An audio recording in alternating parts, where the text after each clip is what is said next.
In this video, we will be talking about the characteristic plant species of the ecosystems in the Foothills life zone of the Southern Rocky Mountains. So we'll be discussing two different ecosystems, the first of which is the Gambel's Oak Woodland. So we are at Ute Valley Park in Colorado Springs, where the elevation is about 6,500 feet.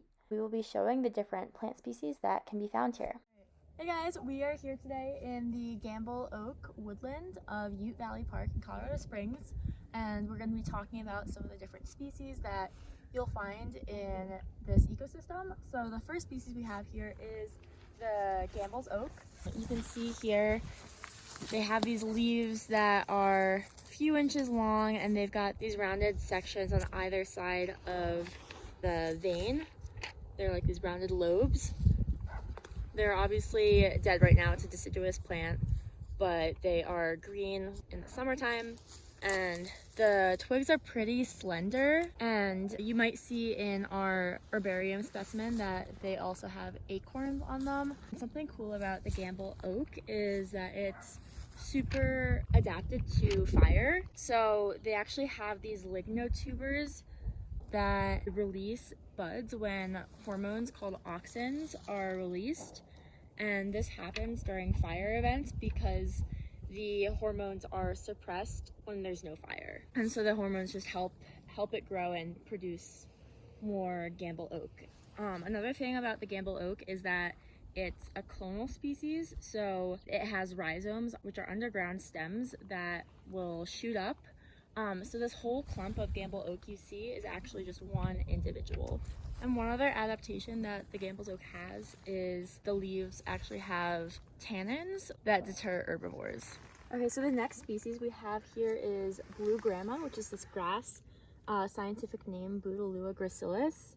And as you can see, it's this grass and it has these comb-like spikes at the top, so that's how you can distinguish it. And something cool about blue grama is that it's super graze tolerant because it is an important food source for the American bison, or was an important food source when there were more bison around here. And so when the bison graze on the blue grama and other grass, they just bite off the tops of it, where they have this really established and strong taproot systems underground that can actually be up to 3 to 5 meters deep. Another important adaptation for blue grama and other grasses is that they have their apical meristem at the base of the plant so that they can regrow readily after being eaten by grazing animals. All right, here we have another grass species. This is side-oats GRAMA, BOUTELOUA curtipendula, and you can see it's a little different from the blue grama. They have a lot of these spikes, these spike-like combs that fall to one side of the grass, hence its name. It's not nearly as graze tolerant as the blue grama because it tends to be taller than the blue grama, but still it is relatively graze tolerant as well. Next species we have here is YUCCA, YUCCA GLAUCA, and you can see here it's got very sharp leaves. One cool thing about yucca is it has mutualism with the yucca moth. And the way this works is that when a female moth is ready to lay eggs, she goes to a yucca flower to collect pollen, then flies to another yucca flower where she goes straight to the bottom to find the ovary where she will lay her eggs inside. Once the eggs are laid, she deposits a small amount of pollen that she collected from the previous flower onto the style of the flower where she laid her eggs. And then once she's done laying eggs, she actually marks the flower with a pheromone that tells other moths that they're not the first to reach the flower. So that way they will lay fewer or no eggs in order to prevent the plant from completely aborting the flower. Then once the eggs hatch, the larvae feed on the yucca seeds, so both species are benefiting from this mutualism.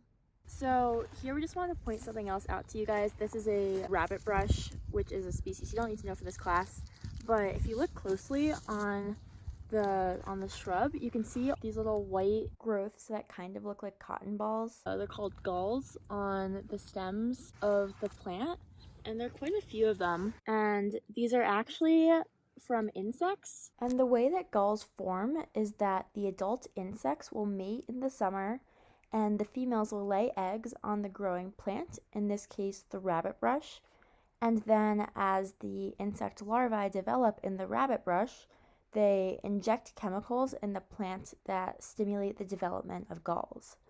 So the insects are controlling the growth of the plant tissue here, and the galls can act as both the habitat and the food sources for the insects that are creating these galls. And the larvae in the galls have the protection and nutrients they need to develop, so they'll keep growing until they're fully developed, and then they'll emerge from the gall in the summertime, reproduce, and the cycle begins again. The next species we have is the ponderosa pine tree, Pinus ponderosa. And if you look closely, you can distinguish it from other pine trees by these really long needles. And on each fascicle, there are 2 to 3 needles. Let me try to pull one off here. Here you can see there are 3 needles on this fascicle. They also have these pine cones. They are a conifer, so they are evergreen. Now, one more thing to note about the ponderosa pine is that if you look on your species list, you'll see that it's not actually a characteristic species of the ecosystems in the foothills life zone. It's a characteristic species in the montane life zone. But that being said, you do still find ponderosa pines in these foothills ecosystems. And that's because although this isn't the optimal zone in terms of elevation for the species, it can still grow here. We are just in more of a zone of stress, so the growth rates for ponderosa pine in the foothills will be lower than average.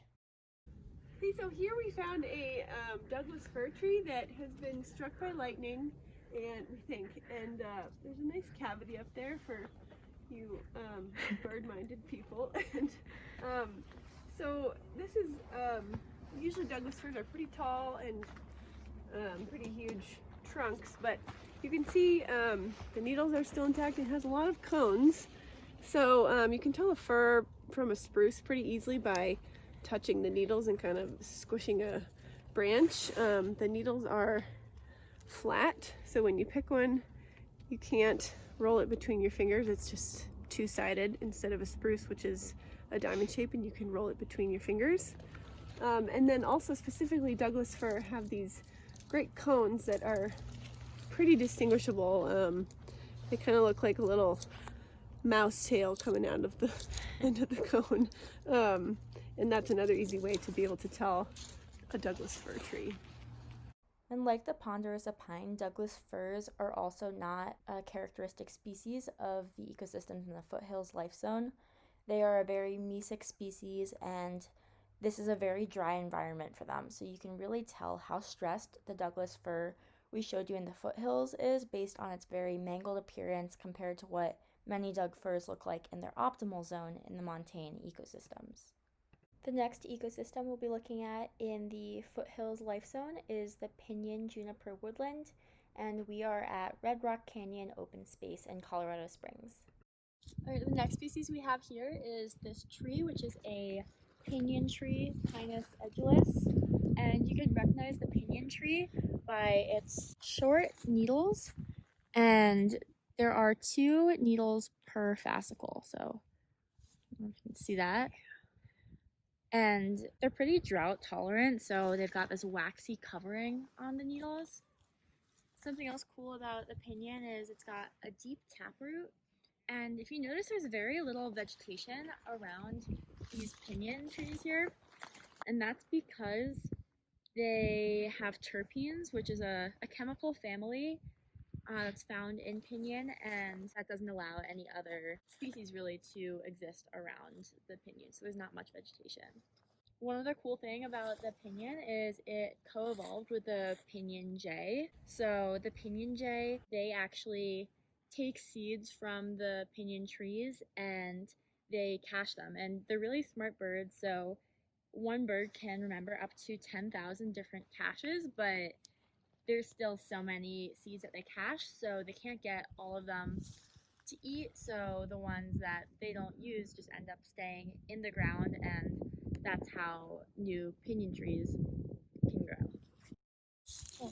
Okay, so we are in the Pinyon-Juniper woodland, so we just showed you guys the pinyon pine trees, And now we have some Rocky Mountain juniper, which is this very rounded tree. Its scientific name is Juniperus scopulurum, and you can see it's evergreen. And the seeds are the seed cones are these berry-like pale blue white structures here. And the adult leaves are very scale-like. So juniper is very distinct from, other pine and fir and spruce species you'll be studying in this class. Alright, so this next species that we have is another species of juniper. Unlike the Rocky Mountain juniper, this juniper is a lot more gnarly looking, and the species is one seed juniper, Juniperus monosperma. Again, you'll see those scale-like adult leaves. The female trees have the berries that we showed you before. And so, yeah, junipers are very distinct looking from the other trees that you'll see in this area. So the next species we have here is mountain mahogany, CERCOCARPUS montanus. And you can see it's this shrub. And the cool thing about mountain mahogany is it has these fuzzy seeds, and they're like corkscrews. And the way they work is that under moisture, they actually can straighten and go into the ground. And the seed's at the very bottom here, so under moist conditions, the seed can really dig into the ground. And so this is a really great adaptation that allows the seed to grow in more optimal conditions when there's some infrequent precipitation in these really dry environments. And the corkscrew shape of the seed allows it to be dispersed by wind really well. So that's another really important adaptation of this plant. Something else cool about mountain mahogany is that it is a major nitrogen fixer because they have a lot of rhizobium in the root nodules. To show you, on this ponderosa pine tree, if you look at the bark, you can see all these projections coming out. And this is called dwarf mistletoe. It is a parasite, actually, that affects ponderosa pines the most. And what it does is it steals food from inside of the tree. So it has these root-like structures that probe inside all the way to the vascular cambium. And it has a little bit of chlorophyll to photosynthesize, but not enough. So it uses it to grow roots to get into the tree and can steal the tree's nutrients. It uses a chemical, kind of like the auxin hormone, to grow, and it causes the tree to produce these crazy growths. So this is still pretty early in the timeline of the dwarf mistletoe, and the infestation will fester and kind of grow slowly before it starts amping up and flowering, and it can actually kind of explode the seeds, and they're really sticky, so they get projected outward at really high speeds, up to 60 miles per hour, and can spread like 30 feet. So in really dense forests, dwarf mistletoe can become a problem because a lot of the other trees can easily be infected by dwarf mistletoe.